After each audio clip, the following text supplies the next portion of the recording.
खरदूषण की मृत्यु से कुंठाग्रस्त सूर्पणखा का रावण की राज्यसभा में आगमन होता है। सूर्पणखा अत्यंत कुपित स्वर में रावण पर कई आक्षेप लगाती है एवं स्वयं एक वादी की भांति प्रतिवादी अभियुक्त अपराधी रावण से कई जटिल प्रश्न करती है। क्या थे वे प्रश्न, क्या थे वे आक्षेप, आइए एक बार अवलोकन करते हैं। हे रावण, तुम एक निरंकुश और स्वेच्छाचारी राजा हो। तुम्हारी इंद्रिय विषयों की संलिप्तता इतनी अधिक हो चुकी है कि ना ही तुम्हें राजकीय विषयों का ज्ञान है और ना ही किसी प्रजाजन को तुम्हारे दर्शन सुलभ है। और यदि तुम्हारी विषय लोलुपता शीघ्र ही समाप्त नहीं होती तो तुम ज्यादा दिवस तक राज्य सिंहासन पर नहीं रह सकते। यहाँ पर सूर्पणखा राजधर्म का पाठ पढ़ा रही है रावण को। वह रावण की तुलना एक बालक से करती हैं। वह कहती है कि तुम्हारा स्वभाव एक बालक जैसा है और तुम एक बुद्धिहीन व्यक्ति जैसे प्रतीत होते हो।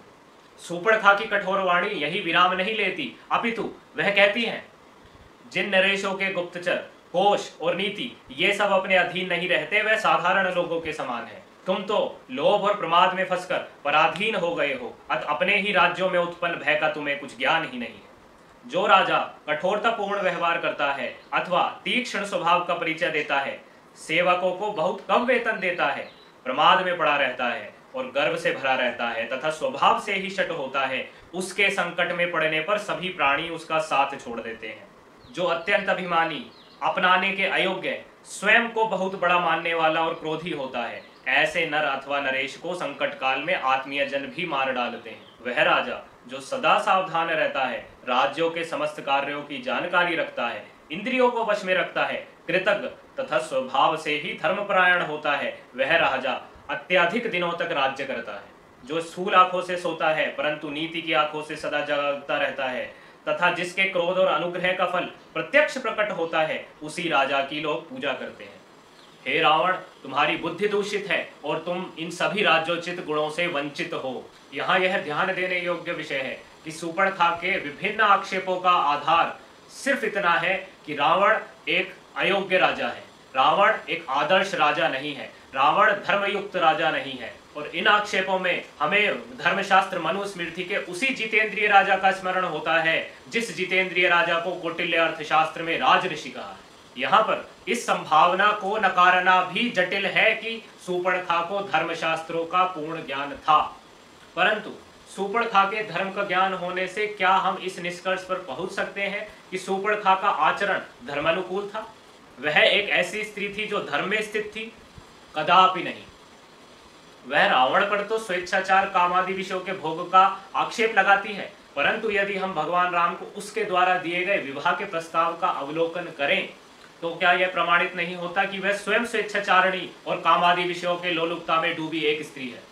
वह स्वयं उन विकार, वासनाओं, विकृति, व्यसनों की पीड़िता है जिसका आक्षेप वह रावण पर लगाती है। परंतु क्या इस तथ्य का कि सूर्पणखा स्वेच्छाचारिणी है, क्या इसका यह अर्थ निकाला जा सकता है कि रावण स्वेच्छाचारी नहीं है? सूर्पणखा के सारे आरोप मिथ्या हैं? कदापि नहीं। सूर्पणखा के आक्षेपों की पुष्टि कई और संवादों से भी होती है जो हम आगामी घटनाक्रम में देखने वाले हैं।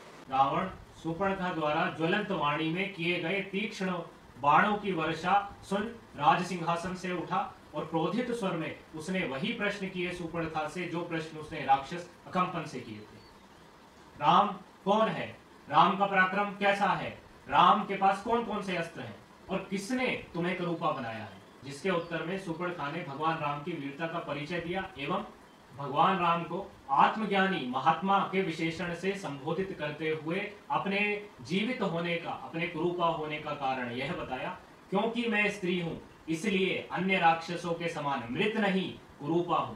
क्योंकि मैं स्त्री हूं इसलिए अन्य राक्षसों के समान मैं मृत नहीं कुरूपा हूं। यहाँ पर आत्मज्ञानी महात्मा के विशेषण के उपयोग से ऐसा प्रतीत होता है कि सूर्पणखा को आत्मज्ञान, ब्रह्म ज्ञान अथवा तत्व ज्ञान का ज्ञान था, परंतु यह ब्रह्म ज्ञान, तत्व ज्ञान सूर्पणखा को रावण को यह मंत्रणा देने से बाधित नहीं करता है, तुम माता सीता को अपनी भार्य बनाओ। क्यों? माता सीता के चित्त की सुंदरता अभूतपूर्व है। देवता, गंधर्व, यक्ष, किन्नर में दूसरी ऐसी कोई स्त्री नहीं है जो माता सीता के सौंदर्य का सामना कर सके। जो माता सीता से विवाह करेगा वह इंद्र से भी अधिक भाग्यशाली होगा।